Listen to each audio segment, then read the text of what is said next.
15 سال بعد میں اپنے عاشق سے چھت پر مل رہی تھی کہ میری جوان بیٹی نے ہم دونوں کو چھت پر دیکھ لیا۔ میری بیٹی نے نفرت میں مجھ سے بدلہ لینے کے لیے کسی آوارہ لڑکے سے چکر چلا لیا۔ بیٹی نے دھمکی دی کہ اگر مجھے روکا تو میں سب کچھ ابو کو بتا دوں گی۔ ایک رات وہ اس آوارہ لڑکے سے ملنے کے لیے دیوار پھلانگ کر گئی تو جب میں نے دیکھا کہ وہ تو میرا ہی۔ کہتے ہیں کہ بیٹی گھر میں رحمت بن کر آتی ہے۔ دیکھا گیا ہے کہ باپ اکثر اس رحمت سے منہ پھیر لیتے ہیں مگر ماں باہوں میں سمیٹ لیتی ہے۔ میرے 3 بیٹے تھے، بیٹی نہ تھی۔ بڑی چاہتی کہ بیٹی کی ماں بنوں۔ جب کبھی ننھی منھی بچیوں کو گڑیوں کی طرح سجا ہوا دیکھتی، رنگ برنگی فراقوں میں ملبوس تتلیوں کی مانند اڑتا پاتی، جی چاہتا ان تتلیوں کو باہوں میں بھر لوں اور خوب پیار کروں۔ مائیں تو بیٹیوں کی چاہ کرتی ہے، مجھے بھی بیٹی کی چاہ تھی۔ نہیں جانتی تھی یہی بیٹی میری خوشیوں کے اختتام کا سبب بنے گی۔ میں خود بچپن میں اپنے والدین کی لاڈلی تھی، وہ میرے لاڈ اٹھاتے نہیں تھکتے تھے۔ یہی وجہ تھی کہ لاپرواہ اور لاابالی ہو گئی۔ آفتاب میرے ماموں کا بیٹا تھا، وہ اکثر بھائی سے ملنے گھر آیا کرتا تھا۔ اشرف کا کلاس فیلو تھا لیکن میرے دل کا راجا بن گیا۔ میٹرک میں تھی جب اسے خوابوں میں بسایا، وہ بھی میری نظروں کے التفات کو پہچانتا تھا۔ دل سے تو میری جانب مائل تھا مگر ظاہر نہیں کرتا تھا۔ اشرف بھائی کی دوستی اور ابو کی سخت مزاجی کی وجہ سے ابو امی کے خاندان والوں کو پسند نہیں کرتے تھے۔ آفتاب کا ہمارے گھر آنا بھی ان کو گوارا نہ تھا لیکن بیٹے کی خاطر چپ تھے کہ اشرف کی اس سے دوستی تھی۔ جب میری شادی کا مسئلہ چھڑا، امی سے کہا کہ مجھے آفتاب سے شادی کرنی ہے، آپ ابو سے بات کریں کیونکہ آفتاب کی بھی یہی خواہش ہے۔ امی نے سمجھایا، بیٹی تمہارے والد اس رشتے پر ہرگز نہ مانیں گے۔ اگر میں نے یہ بات منہ سے نکالی وہ آفتاب کا نہ صرف گھر میں آنا جانا بند کر دیں گے بلکہ اس کی کھلے عام بے عزتی کر دیں گے۔ یہ بات ذہن میں رکھو، تمہاری شادی وہاں ہوگی جہاں تمہارا باپ چاہے گا۔ جانتی تھی ماں سچ کہہ رہی ہیں، یہ بھی جانتی تھی کہ والد صاحب میری شادی اپنے رشتہ داروں میں کرنے کا تہیہ کر چکے ہیں۔ بالآخر وہی ہوا، روتی سسکتی رہ گئی۔ آفتاب کے دل پر بھی قیامت بیت گئی۔ والد صاحب نے بغیر مجھ سے پوچھے اپنے بھائی کے بیٹے شہباز سے بیاہ دیا۔ میں ایک بیٹی تھی، ایک مشرقی لڑکی، فرما بردار، دختر نیک اختر۔ اپنے خاندان میں میرا یہی رول تھا کہ خاموشی سے بزرگوں کے فیصلے کے سامنے سر جھکا دوں۔ مجھے اپنی زندگی کے سب سے بڑے فیصلے کے بارے میں کوئی بات کرنے کا حق نہ تھا، اعتراض کرنے کی جرات نہ تھی۔ مجھ کو کبھی بھی یہ حق نہیں دیا گیا تھا۔ سہاگ رات جب میرے تایا زاد نے گھونگھٹ اٹھایا، دل رو رہا تھا اور میں ضبط کیے بیٹھی تھی۔ وہ میرے دل کی کیفیت سے قطعی لا علم تھے۔ اداس چہرہ دیکھ کر پوچھا، شمائلہ بیگم، کیا تم مجھ سے شادی پر خوش نہیں ہو؟ کیا جواب دیتی؟ اس وقت سچ بولنے سے زہر کا پیالہ پی لینا بہتر تھا۔ میں نے کہا، میکے سے وداع کا دکھ ہر لڑکی کو ہوتا ہے لیکن آپ سے شادی میرے لیے خوشی کی نوید ہے۔ وہ مطمئن ہو گئی۔ آنسو دل کی اتھاہ گہرائیوں میں چھپا کر میں ان کی خوشی کی خاطر مسکرا دی۔ مگر یہ کوئی نہیں جان سکتا کہ جب دل رو رہا ہو، آنسوؤں کو چھپا کر مسکرانا کتنی بڑی آزمائش ہوتی ہے۔ والدین کو جو بیٹیاں دکھ دیں، اس سے تو اچھا ہے کہ وہ پیدا ہی نہ ہو یا پھر پیدا ہوتے مر جائیں۔ میں اب ہر ایک کو یہی کہتی تھی۔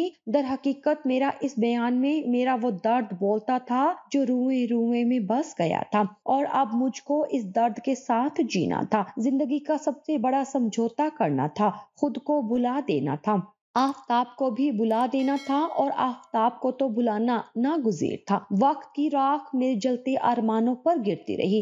میں نے خود فریبی میں جینا سیکھ لیا، جیسے کہ میں نے اپنے ماضی کی ہر اچھی اور پرمسرت یاد کا دیا بجھا دیا ہو۔ شہباز کے ساتھ خوش رہنے لگی اور سسرال والوں سے گھل مل گئی۔ خاطرداریوں میں کوئی کسر نہ چھوڑتی تھی اور اپنے شوہر کو مجازی خدا سمجھ کر ان کے پیروں کی خاک ہو رہی تھی۔ شہباز نے بھی میری قربانیوں کی قدر کی، مجھ سے پیار کیا، سر آنکھوں پر بٹھاتے۔ وہ میری اتنی قدر کرتے تھے کہ کبھی آفتاب کے بارے میں سوچتی بھی تو شرم آ جاتی کہ اتنے اچھے شوہر کو خیالوں میں دھوکہ دینا بھی گناہ کے مترادف تھا۔ आफताब ने कैसे सब्र किया होगा, कैसे मुझे भुलाया होगा, भुला भी सका या नहीं मुझे नहीं मालूम। लेकिन एक खानदान था, शादियों में आमना सामना हो जाता था, तब उसकी उतरी सूरत देखकर दिल में कसक जाग उठती थी। चेहरा तो दिल का आईना होता है। उसका चेहरा मेरे बिछड़ जाने के गम में ऐसा हो गया था जैसे जमा हुआ आंसू, जैसे किसी ने जिंदा लबों से रूह खींच ली हो। वो जिंदा कब लगता था? यूं लगता था जैसे कोई मरा हुआ शख्स जिंदा लोगों में चल फिर रहा हो। मैं आफताब के जज्बात को अच्छी तरह समझती थी, उसकी दिली हालत से बाखूबी वाकिफ थी, लेकिन कभी उसकी तरफ इल्तफात ना किया, अचटती निगाह से भी ना देखा कि कहीं वो गलत फहमी का शिकार ना हो जाए। ऐसा ना हो उसका सोया हुआ दर्द जाग उठे और ख्वाबिदा तूफान हमको किसी तबाही के किनारे तक ले जाए। औरत जब माँ बन जाती है तो वो दिलेर भी हो जाती है, लेकिन बहुत बुज़दिल भी। मैं अब 3 बच्चों की माँ बन चुकी थी। ममता ने मुझे मेरे माजी की यादों से दूर ला फेंका था। अब मैं थी और मेरे प्यारे प्यारे बच्चे थे, उनकी मोहब्बत और परवरिश में गुम हो गई थी। आफताब और उसकी याद मेरे हावजे की घटाओं में तहलील हो चुकी थी। 3 बेटों के बाद भी मेरे शोहर की यही आरजू थी कि एक और बेटा हो और हम 4 बेटों के माँ बाप बन जाएं। लेकिन अब बच्चे पालने के कठिन मराहिल से गुजरते हुए मैं थकने लगी थी। चाहती थी कि एक बेटी हो जाए बस। 4 बच्चे हमको बहुत हैं। अल्लाह ताला से यही गुजारिश करती थी कि इस बार बेटी देना। मुझे हसरत ना रहे कि मेरी कोई बहन नहीं है तो बेटी भी नहीं है। सच है कि एक बहन जरूर होनी चाहिए और कोई माँ बेटी के बगैर मुकम्मल नहीं होती। मैंने भी बड़ी दुआओं से अलीजा को पाया था। अपने रब से गिड़गिड़ाती थी कि इस बार मेरी गोद में वो रहमत डालना जिसको आंखों की ठंडक कहा जाता है। मुझे अल्लाह ताला ने वो ठंडक अता कर दी। मैंने उसका नाम अलीजा रखा, मगर अलीजा जब बड़ी हुई मैं उसे गुड़िया बुलाती थी। वो मेरे दिल की ही नहीं आंखों की भी ठंडक थी। उसे देख देख कर जीती थी। बेटियों की मोहब्बत भी उसके सामने मान पड़ गई थी। इस गुड़िया को हर दम सजा कर रखती, उसके लिए खूबसूरत फराक बनाती, गुड़ियों के अंबार लगा दिए ताकि वो इनसे खेले और मसरूर रहे। वक्त के साथ गुड़िया बड़ी होती गई, उसका रंग रूप निखरता गया। वो मेरी हम शक्ल थी, मुझे उसमें अपना अक्स दिखाई देता था, लेकिन वो मुझसे भी ज्यादा खूबसूरत थी। मेरी जवानी की तस्वीर थी वो। अलीजा इन दिनों 9वीं क्लास में थी जब मेरे मामू के घर से उनकी बेटी की शादी का बुलावा आया। इस बार मामू और मुमानी खुद मेरे शोहर के पास आए और इसरार किया कि हम उनकी बेटी शानजे की शादी में जरूर शामिल हों। मैंने लाख उज़र किया, वो नहीं माने।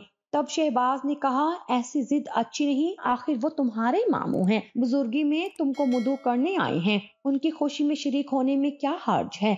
शहजाद के इसरार पर मैं इनकार कैसे करती। हम शानजे की शादी में चले गए। हालांकि शादी के बाद मैं कभी मामू के घर ना गई थी। मुझे शादी में शिरकत पर कोई एतराज ना था, मामला तो दिल का था। ये आफताब का घर था और उसकी सबसे छोटी बहन की शादी थी। मैं आफताब के घर नहीं जाना चाहती थी, उसका सामना नहीं करना चाहती थी। मेरे अंदर एक चोर छुपा बैठा था और मैं दिल के चोर से डरती थी कि आफताब के रूबरू जाऊं, आंखें चार हो जाएं और कोई पुराना जख्म खुल जाए। कुछ लोग अपनी मोहब्बत को किस्सा पारीना समझकर भुला देते हैं। कुछ के दिल पर ऐसे नकोश बन जाते हैं जैसे पत्थर पर लकीर पड़ जाए, जिसको मिटाना बस की बात नहीं होती। मेरा दिल अगरचे पत्थर का हो चुका था, लेकिन लकीर मिटाने के लिए शायद बहुत से जन्म दरकार थे। शादी वाले दिन रोज आफताब के घर में ऐसी जगह बैठती थी जहां ज्यादा भीड़ ना थी। मेरा जी घबराने लगा। दूर से कई बार उसकी झलक नजर आई। वो सहन में इधर उधर आ जा रहा था, उसकी निगाहें मुझे ढूंढ रही थी। अचानक वो मेरे सामने आकर बैठ गया और कहने लगा, सलाम कर लेने में तो कोई हर्ज नहीं। सलाम का मतलब जानती हो, यानी तुम पर सलामती हो और तुम पर भी। मैंने जवाब दिया। इतने में गुड़िया आकर बैठ गई और पूछने लगी, ये कौन है मामा? ये आफताब है बेटी। हाँ, मैं आफताब हूँ गुड़िया, जो कभी नजर नहीं आता और कभी बादलों में छुप जाता है। इन जुमाइनी बातों का मतलब मेरी बच्ची ना समझी और उसने कहा, ये चांद मामू है ना? मैंने जवाब में गर्दन हिला दी। वो उठकर चली गई, मगर आफताब ने जाने का नाम ना लिया तो मैं घबराने लगी। कहा, आफताब अब तुम चले जाओ यहाँ से, क्यों बैठे हो? 15 साल बाद तुमको देखा है, कितना इंतजार किया है तुम्हारी एक झलक देखने का, अभी से जाने का कहती हो। मैं कांप गई। आफताब, खुदारा ऐसी बातें ना करो, भुला दो वो सारा अफसाना जो माजी के वक्त में कहीं गुम हो चुका है। वो गुम नहीं हुआ है, मैंने उस किताब को अपने सीने से लगा रखा है। जानती हो इतने बर्स मैंने कैसे काटे हैं, हर लम्हा मर मर कर जिया हूँ और जी जी कर मरता रहा हूँ। मुझे गौर से देखो, अब मैं तुमको जिंदों में नजर आ रहा हूँ। तुम जिंदों में नहीं हो और मैं जिंदान में सांस ले रही हूँ। इसीलिए कहती हूँ कि बीती बातें भूल जाओ, हम जैसे हैं जहाँ हैं खुदा की मर्जी है, हम ऐसे ही ठीक हैं और ये मजीद बर्बाद होने से अच्छा है। तुम ठीक हो तो तुम जानो, मगर मैं तो ठीक नहीं हूँ। देखो, मैंने अभी तक तुम्हारी याद में शादी नहीं की है, अगर ठीक हो जाता तो घर ना बसा लेता। उसकी बातों से मेरा दम घुटने लगा। सोचा ये नहीं उठने का, मैं ही उठ जाऊं यहाँ से। किसी ने बातें सुन ली तो मेरी दुनिया में जलजला आ जाएगा। मैं वहां से उठकर सेहन में आ गई। सभी शादी की रौनकों में खोए थे, कुछ समझ में ना आ रहा था किधर जा बैठूं। तभी सीढ़ियां चढ़ गई। सोचा थोड़ी देर छत पर जाकर सांस लेती हूँ। आफताब घर से बाहर चला जाए तो नीचे चली जाऊंगी। मुझे नहीं मालूम था कि मेरी बेटी ने मुझको छत पर जाते देख लिया है। वो अपनी हम झोलियों में घिरी हुई थी, मेरे पीछे नहीं आए, लेकिन आफताब ने मेरा ताक्कुब किया। उसने भी मुझे सीढ़ियां चढ़ते देख लिया था। चंद मिनट बाद छत पर आ गया। उसने कहा, शुक्र है तुम यहाँ आ गई हो।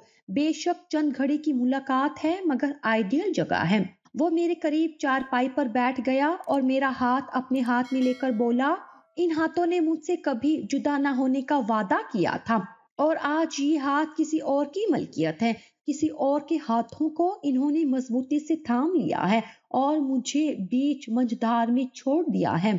बताओ, इस बेवफाई का गिला किससे करूं? क्या ये मुझसे ज्यादती नहीं कि तुम्हारे बगैर जीना पड़ रहा है, जबकि तुम्हारे बगैर सांस लेना भी महाल है। अभी मैं उसके हाथों से अपना हाथ छुड़ा ना पाई थी, उसकी बातों का जवाब दे ना पाई थी कि अचानक पुश्त पर किसी के होने का एहसास हुआ। मुड़कर देखा तो अलीजा खड़ी थी। वो खशमगीन निगाहों से अपनी माँ और उसके माजी को घूर रही थी। उसने आफताब का कहा एक एक लफ्ज सुन लिया था और अब मुझसे नजदीक होकर भी बहुत दूर जा चुकी थी। काश कि मैं जो कहना चाहती थी वो भी अपने कानों से सुन सकती। आफताब का हाथ झटक कर यही कहने वाली थी कि अब मैं एक शादीशुदा औरत हूँ और ये तेरी मेरी इत्तेफाकिया आखिरी मुलाकात है। अब दोबारा मुझसे मिलना और ना मिलने की उम्मीद रखना, और अब तुम चले जाओ। ये अल्फाज तो मेरे मुंह में रह गए और अलीजा रोती हुई नीचे भाग गई। आफताब साकत था और मैं पत्थर का बुत बन गई थी। हमने कोई गुनाह ना किया था और न किसी गुनाह का इरादा था। मैं इसीलिए शादी में शरीक ना होना चाहती थी। मैं तो एक झलक आफताब की ना देखना चाहती थी। ब्याहता औरत को अपने घर बार भी बच्चों से जैसी मोहब्बत होती है, मुझे उससे कई गुना बढ़कर थी, क्योंकि शहबाज मेरा ख्याल रखते थे, मेरी इज्जत करते थे। उन्होंने कभी मुझे शिकायत का मौका ना दिया था, इसीलिए मैं उनको शिकायत का मौका ना देना चाहती थी। वो मेरे वफादार शौहर थे तो मैं भी उनकी वफादार बीवी थी। आफताब से ये मुलाकात राज ही रही। किसी को इल्म ना हो सका कि उसने छत पर उस रोज दो बातें मुझसे कही थी, लेकिन अलीजा के दिल में शगाफ पड़ गया। उसने जो सुना उसे और मेरे रिश्ते को दुखी करने को काफी था। वो मुझसे नफरत करने लगी, मुझको एक बुरी औरत समझने लगी और उसने मुझसे उसके बाद भरपूर बगावत कर डाली। अब अलीजा सीधे मुंह बात ना करती और अगर मेरी बात का जवाब देना पड़ जाता तो हकारत से जवाब देती थी। शुरू में उसका रवैया ऐसा था कि मैं शर्मिंदा और खज्जल होती और उसे मनाने की कोशिश करती, लेकिन फिर वो दलेर होती गई, मेरी आंखों में आंखें डालकर नाफरमानी पर उतर आई, जुमाइनी जुमले कहकर मेरा दिल जख्मी करती थी।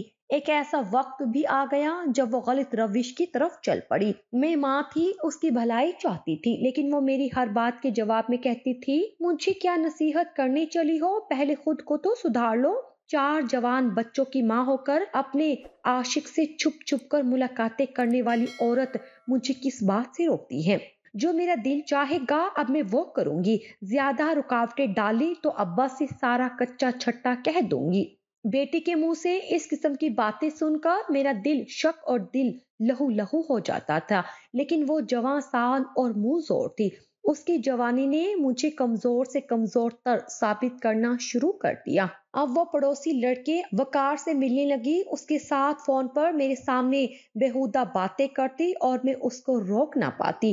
روکتی تو آنکھیں نکال کر گراتی اور کہتی جو میری مرضی ہوگی کروں گی، تم مجھے روک نہیں سکتی۔ اگر زیادہ روکا ٹوکا تو ابا کو بتا دوں گی تمہارا اور آفتاب کا تعلق کیا ہے، پھر پوچھوں گی کیا ہوتا ہے کسی کو مرضی سے روکنا۔ میرے پاس اس کی باتوں کا کوئی جواب نہ تھا۔ پیار سے سمجھانا چاہا تو اس نے مجھے دھکیل کر پرے کر دیا، غصہ دکھایا تو منہ زور ہو گئی، غرض ایسا میرا گھیراؤ کیا کہ اسے ڈرا دھمکا بھی نہ سکتی تھی۔ وہ کہتی ابا سے ہی نہیں تیرے تینوں بیٹوں سے بھی تیرے ماضی کا فسانہ کہہ دوں گی، ابا اور بھائی سبھی تم سے نفرت کریں گے۔ مجھ کو عزت سے پکارنے والی، مجھ سے والہانہ محبت کرنے والی، میری کوکھ سے جنم لینے والی میری لخت جگر بیٹی نے مجھے نفرت سے دھتکار کر بے بس کر دیا، خود میری نظروں میں دو کوڑے کا کر ڈالا۔ حالانکہ میں نے شادی سے قبل صرف آفتاب کو پسند کیا تھا، میرے اس کے ساتھ کسی قسم کے غلط مراسم نہ تھے اور شادی کے بعد تو اس روز کے سوا کبھی بات بھی نہ کی تھی۔ خدا کی مرضی کہ ذلت میری بیٹی کے ہاتھوں سے لکھی تھی۔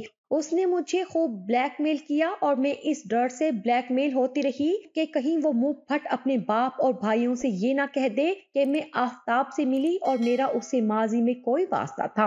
ایک کاش میں جرت کر کے اپنی بچی کو غلط روش پر چلنے سے روک پاتی۔ ایسا نہ ہو سکا۔ وہ رات کو دیوار پھلانگ کر وقار کے گھر کود کر چلی جاتی، دونوں شب بھر ساتھ رہتے۔ یوں علیزہ نے انتقامی کارروائی سے اپنا ایسا بڑا نقصان کر لیا کہ ہم رسوائی کے دھانے پر آ کھڑے ہوئے۔ ہماری عزت ناموس سبھی کچھ داؤ پر لگ گیا۔ وقار نے میری بیٹی کی عزت کو تار تار کر دیا۔ وقار تو گھر سے بھاگ گیا اور میں علیزہ کو لے کر لیڈی ڈاکٹر کی منتوں میں لگی رہی۔ آخر کسی ایک کو ترس آ گیا اور اس نے میرے خاندان کی عزت بچا لی۔ علیزہ کو شادی سے قبل ماں بن جانے کی ذلت سے نجات دلوا دی، مگر اس کی بھاری قیمت چکانی پڑی کہ اس کے بعد وہ مرتے مرتے بچی۔ اتنے بڑے تجربے کے بعد اسے عقل آ گئی کہ اس نے جو منہ زوری دکھائی، خود اپنے پاؤں پر کلہاڑی ماری۔ اس نے میرے ساتھ برا کرنے کی بجائے خود اپنے ساتھ برا کیا۔ مجھ سے بدلہ نہیں لیا تھا، خود کو بدلے کی آگ میں جھونک دیا تھا۔ اس واقعے کے 1 سال بعد شہباز نے اس کی شادی اپنے ایک دوست کے بیٹے سے کر دی۔ جو راز تھا وہ تو راز ہی رہا، کیونکہ اللہ تعالیٰ کو ہماری عزت بچانی مقصود تھی۔ اس نے علیزہ کی خطا کا پردہ رکھ لیا تھا۔ اچھا شوہر ملا، اچھی سسرال ملے، مگر وہ اولاد کی خوشی نہ دیکھ سکی۔ اس میں کوئی ایسا نقص ہو گیا کہ پھر ماں بننے کی صلاحیت سے محروم ہو گئی۔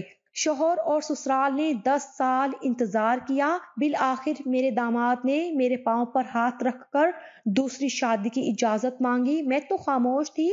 علیزہ نے کہا امی جان انہیں اجازت دے دیجیے، میں آپ سے خفا نہیں ہوں گی، میں تو بد نصیب ہوں، چاہتی ہوں کہ یہ اولاد کی خوشی دیکھ لیں، ان کی خوشی میں ہی اب میری خوشی ہے۔ علیزہ کے خاوند نے دوسری شادی کر لی اور دوسری بیوی سے اولاد ہو گئی۔ آج علیزہ اپنے کیے پر پچھتاتی ہے، اب وہ سمجھدار ہو گئی ہے، کہتی ہے ماں مجھے معاف کر دو، اس وقت مجھ میں عقل کی کمی تھی، آپ کا بہت دل دکھایا، اسی باعث بے اولاد اور نامراد ہوں۔